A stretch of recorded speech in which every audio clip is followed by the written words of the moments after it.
Selamun Aleyküm bizi izleyenler ve hürmetli hemkarlarım.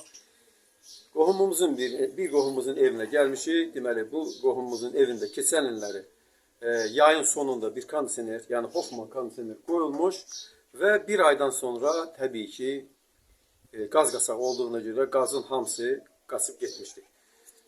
Məsələ burasındadır ki, bu kondisionerdə olan qazda R32 qazı olduğuna görə mən özüm xahiş elədim ki, özümlə birlikdə R32 qazı gətirəcəm. Çünki R410 qazı onun əvəzinə vurulduğu təqdirdə bu kondisioner yaxşı işləməyəcək. Və məlum məsələdir ki, kondisionerlər istehsal edilərkən onlar orada yoxlanılırlar və bir təzə kondisionerin içərisində hər hansı bir qaz qasağının olması faktiki olaraq mümkün olmamaqdadır.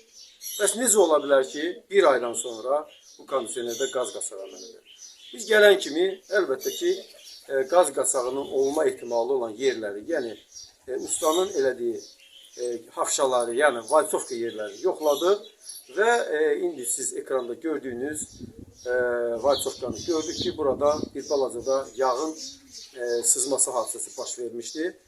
Bilirsiniz ki, R32 qazı ilə, R410 qazı ilə işləyən kondisionerlərdə yağ çıxsa belə bir müddət sonra buxarlanır və dolayısıyla onun ləkəsi qalmır. Üstəlik də bu keçən ilin yayında qoyulan bir kondisionerdir. İndi mən sizə yaxından həmən etdiyimiz şeyləri göstərəcəm.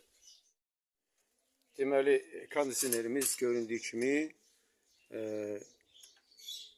R32 qazı ilə işləyən bir qazdır, 12.000 botuğudur və 530 qram R32 qazı gedir. Biz əlbəttə burada deməli çox rahat bir yerdəydi.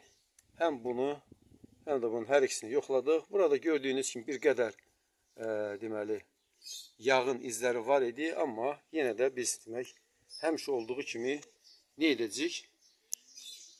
Biz içərisinə yüksək təzyiqli havanı vurub bir daha yoxlayacağıq. Yüksək təzyiqli havanı gördüyünüz bu kompresorumuzla vururuq. Adi kompresordur, R22 kompresorudur və bununla 27 bar vurmaq mümkündür. Bir də özümlə birlikdə 35 bar təzyiqli bir hava da gətirmişdik və indi biz manometrin göstəricilərinə baxaq. Bəli, hörmətli tamaşaçılar, gördüyünüz bu manometrdə deməli bir neçə funksiya var. Bu funksiyanın biri qaz qasağı, leak detection adlanan qaz qasağının tapılmasıdır. Hal-hazırda artıq 26 dəqiqədir ki, biz yəni bunun sistemi yoxlayırıq və 26 dəqiqə ərzində gördüyünüz kimi orada delta P, yəni təzyiqin düşməsi çox az bir şeydir. Bu da neydən irəli gəlir? Evin içərisində mən başlayanda havanın temperaturu 25.9 idi. İndi 25.7-yə düşüb. Yəni bu qaz axması sayılmır. Bu deməli manometrin başqa bir funksiyaları da var. Manometr vakuuma qoşulanda o zaman vakuumun neçə faiz edilməsi də görkənir. Mən evin içərisinə demək termometr qoymaqda məqsədimiz nə idi? Bilək ki, burada düşəcək olan, yəni delta P-mizin düşmə səbəbi nədir? Əgər birdən-birə çox soymuş olsa ev, o zaman əlbəttə ki, bizim deməli manometrimiz böyük dəyişiklik göstərəcək. Amma biz artıq 26 dəqiqə ərzində burada heç bir dəyişiklik faktik olaraq görmürük. Hörmətli izləyicilərimiz, gördüyünüz kimi hal-hazırda otağın içərisində, yəni biz sensoru kondisionerin üstünə qoymuşuq ki, yəni bilinsin ki, kondisionerin yanında temperatur nə qədərdir. Çünki kondisionerin yanındakı temperaturdan asılı olaraq bizim təzyiqimiz qalxıb düşə bilər. Hal-hazırda biz başlayanda 25.9 idi, indi isə 26 dərəcəyə qalxıb. Deməli, göründüyü kimi, görünür ekranda, orada demək tam tərsinə təzyiq düşmə əvəzinə qalxıb. Buna da səbəb biz başlayanda demişdik ki 25.9 dərəcə idi, indi isə 26 dərəcədir və burada təzyiqin bir qədər 0,7 bar qalxdığını görürük.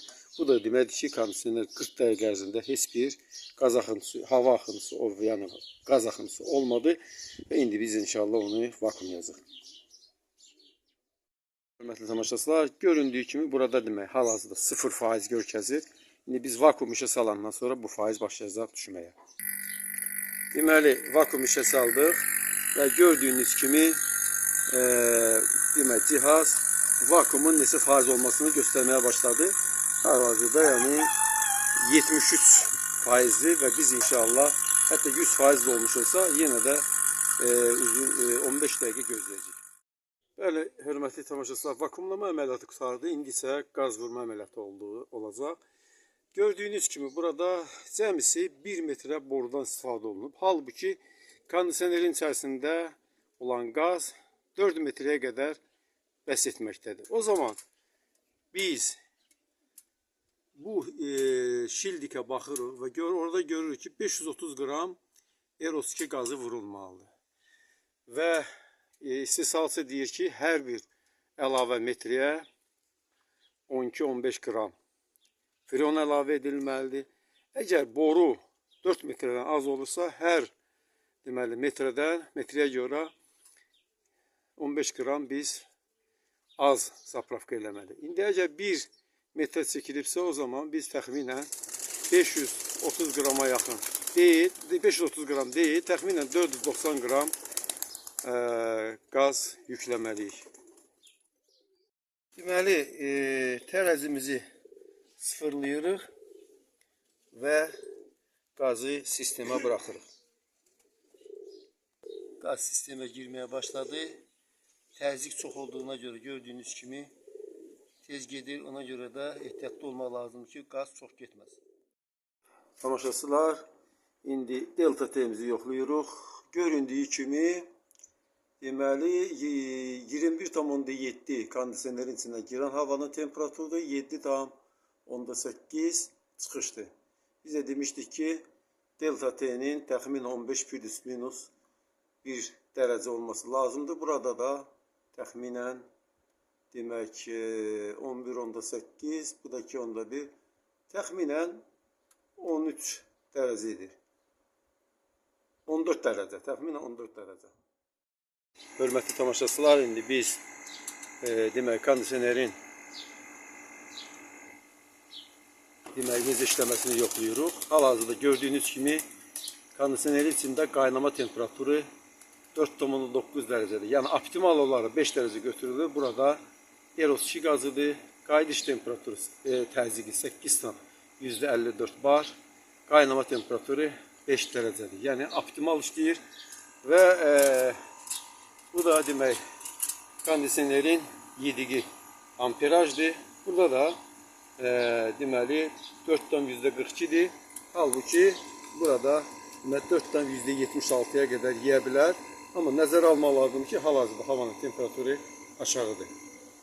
Borular, qayıdış borusu hər ikisi yaşdır. Bu da onu göstərir ki, kondisioner tam mənasında yaxşı işləyir. İnşallah da bir daha belə bir hadisə olmasın və inşallah olmaz. Bəli, hörmətli tamaşaçılar, biz kondisionerdən su gələnə qədər gözləməliyik. Çünki əgər bir problem olacaqsa, biz həmən yerindəcə həll eləyək. Yəni, biz gedəndən sonra əgər kondisionerdə hər hansı bir problem olsa, yenə də biz günahkar olacaq. Baxmayaraq ki, bu əvvəlki ustanın səhvi ola bilərdi. Bəli, hörmətli tamaşaçılar, gördüyünüz kimi təxminən 2 saat yarıma qədər biz işlədik. Dəfələrlə bütün problemləri yoxladıq ki, bir daha bu problemə bizim klientimiz qayıtmasın. Yəni, əvvəlki ustanın səhvi ucbatından bu qaz qaçağı baş vermişdi. Biz də bizdən sonra bu qaz qaçağının baş verməməsi üçün təbii ki, içərisinə yüksək təzyiqli havanı vurduq. Əgər yadımdadırsa 34,5 bara qədər təzyiq vurduq və bundan sonra 40 dəqiqə ərzində gözlədik və təzyiqin nəinki düşməsini, hətta qalxmasını gördük. Çünki evin içində olan havanın temperaturu 29,5 dərəcədən 26,2-yə qalxmışdı. Bu da normaldır. Çünki Şarl qanununa görə temperatur və təzyiq düz mütənasib olaraq artır, azalır. Yəni temperatur qalxanda təzyiq qalxır, temperatur düşəndə təzyiq də düşür. Bizi axıra qədər izlədiyinizə görə biz sizə təşəkkürümüzü bildiririk. Mən Yusuf müəllim, kondisionerlərin təmiri kitabının müəllifi.